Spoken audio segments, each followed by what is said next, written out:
C'est de regarder cette relation-là plus en profondeur, en lien avec le livre d'Alain, et qui est très proche des recherches qu'on mène sur le management responsable, c'est-à-dire le lien entre le manager et ses collaborateurs, et plus concrètement, une notion qui est fondamentale, qui est ressortie à plusieurs reprises, mais qui est à mon avis la notion maman, je dirais, des 11 piliers du manager responsable, qui est la confiance. Pourquoi? Pourquoi cette confiance? Et comment je voudrais aborder ce sujet-là?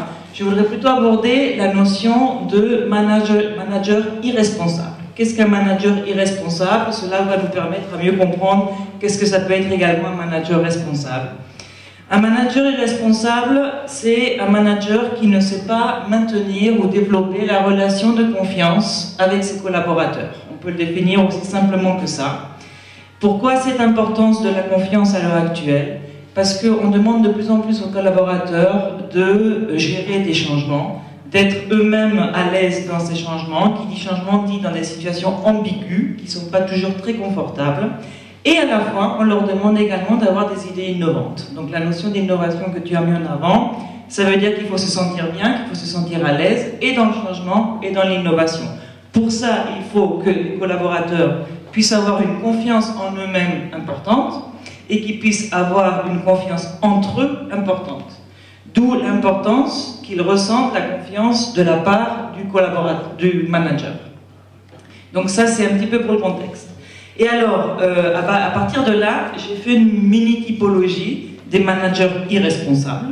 Donc il y a d'abord des managers totalement irresponsables, et il y a ensuite des managers un peu irresponsables. Est-ce qu'ils ont des costumes gris et des chemises noires, managers irresponsables? Oui, et puis les lunettes noires aussi. Et cela dit, il y a aussi des femmes, hein, je veux dire, tu donnais tout à l'heure un exemple, là je ne peux pas m'en empêcher, où tu disais qu'il y avait aussi la femme qui faisait partie de l'entourage du manager, mais j'allais dire, il y a le mari aussi, hein, qui peut faire face du contour du manager.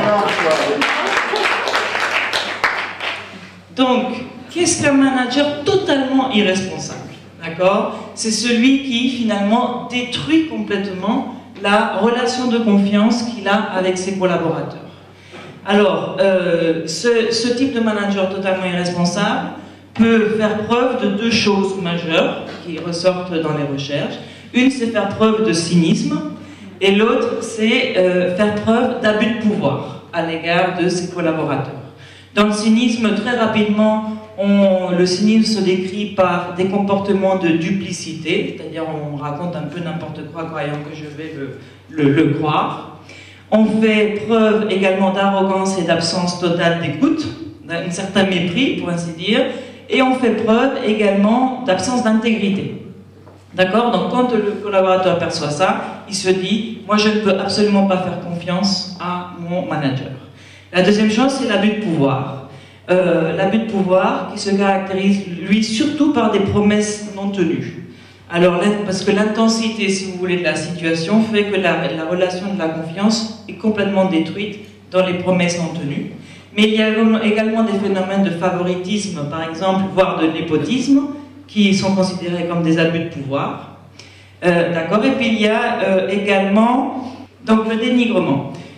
Quand ces phénomènes-là existent, il y a rupture de confiance avec le manager, et en ça, donc, on voit bien que la responsabilité du manager est zéro, donc il est complètement irresponsable. Et donc, quand on enseigne la qu'est-ce qu'être manager responsable, par exemple à des participants du MBA, mais à n'importe quel, quand on coach des gens en entreprise, on leur montre à être le contraire de tout ça dès le départ. Donc, c'est-à-dire à être sincère. Sincère, ça ne veut pas dire qu'on dit tout, mais quand on dit quelque chose, on est sincère. D'accord?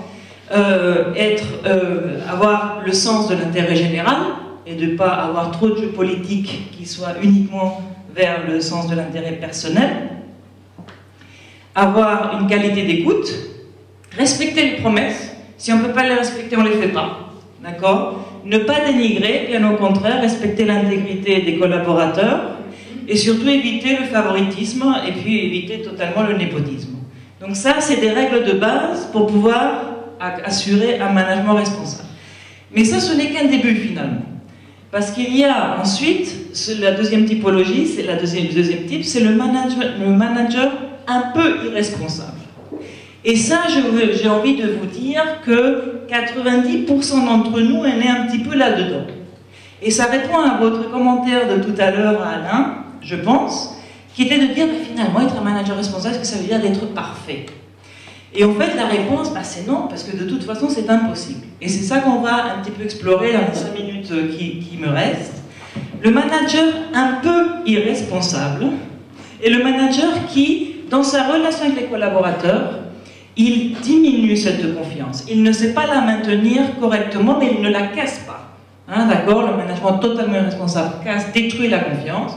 Le manager un peu irresponsable diminue, abîme cette confiance, d'accord? Mais il ne la casse pas complètement. Alors, cette confiance, elle diminue à travers quoi? Elle diminue parce que il ne fait pas confiance lui-même. Quelqu'un l'a dit, pour faire confiance, pour que quelqu'un me fasse confiance, moi j'ai besoin de sentir, voilà, que je peux lui faire confiance et vice-versa.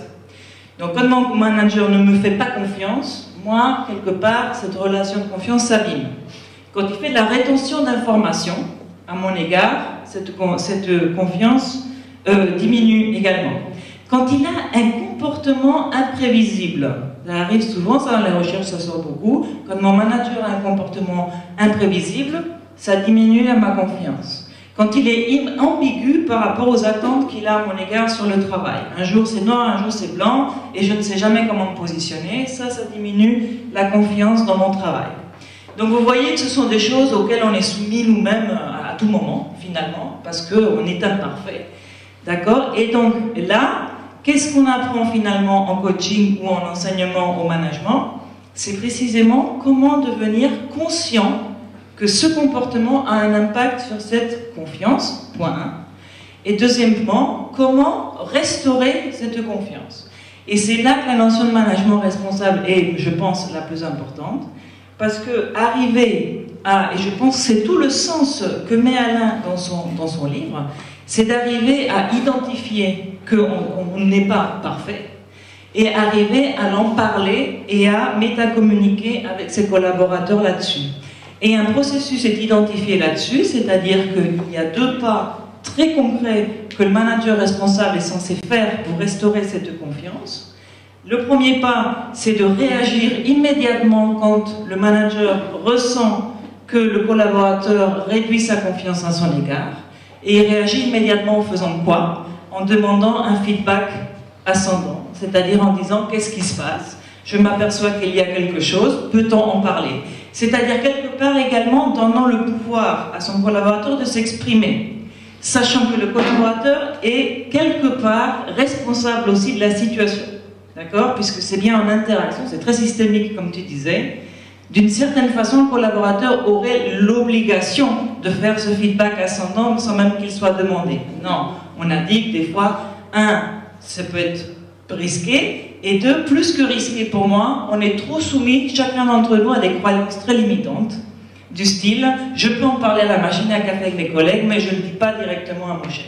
Parce qu'on serait étonné de voir à combien de fois nos chefs seraient ouverts à entendre un feedback ascendant, un feedback entendable, bien évidemment, avec les formes, avec une certaine technicité, je dirais. Donc ça c'est le premier point, pouvoir en parler. Et le deuxième point, c'est de transformer ces comportements. Les comportements qui ont diminué la confiance ont des comportements différents de façon visible. Donc donner du feedback aux collaborateurs pour que le collaborateur puisse progresser, par exemple.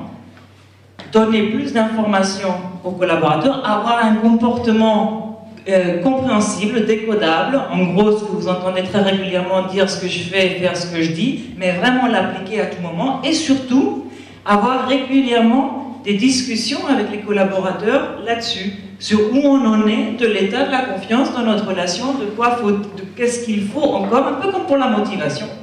C'est-à-dire quelles sont les conditions qui font que pour toi, on est en train d'augmenter, de maintenir, de développer, de consolider notre confiance.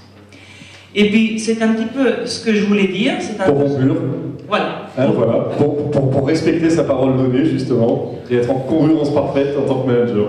Voilà, exactement, tout à fait. Et donc ça renvoie, ça montre bien qu'il y a cette notion de valeur derrière ça, ces valeurs humaines, c'est-à-dire que le manager, pour revenir aussi à des questions que vous posiez tout à l'heure, je pense qu'il a un rôle à jouer.